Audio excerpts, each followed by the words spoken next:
কথা কেন বললাম, কেন আল্লাহ আমাদেরকে ঈমানটা এমন রাখছে? তাকাও ঢাকার জমিনে, তাকাও টাঙ্গাইলের জমিনে, দেখো কত নাস্তিক বেঈমানরা দেশটা ভরে গেছে। নাস্তিক বেঈমানরা কোরআন মানে না, আল্লাহ মানে না। অন্তরটা বড় কষ্ট লাগে, অন্তরে বড় কষ্ট লাগে।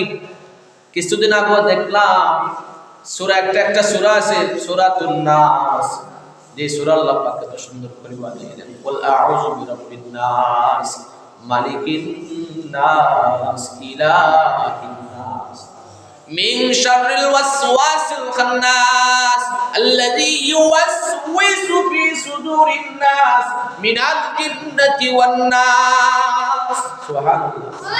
এত সুন্দর করে আল্লাহ সূরা বানাইলেন, কুরআন বানাইলেন, কিন্তু নাস্তিক বেঈমানরা সূরা নিয়া, কুরআন নিয়া মশকরা করে। কি রকম মশকরা করে জানেন?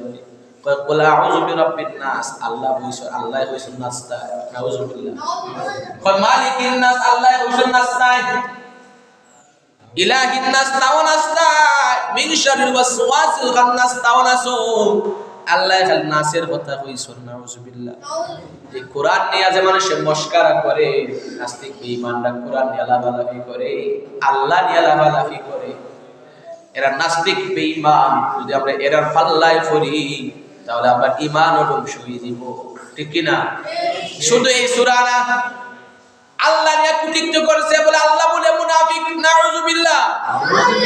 কত বড় কথা নাস্তিক বেঈমানরা বলে, দেখেন শুনেন।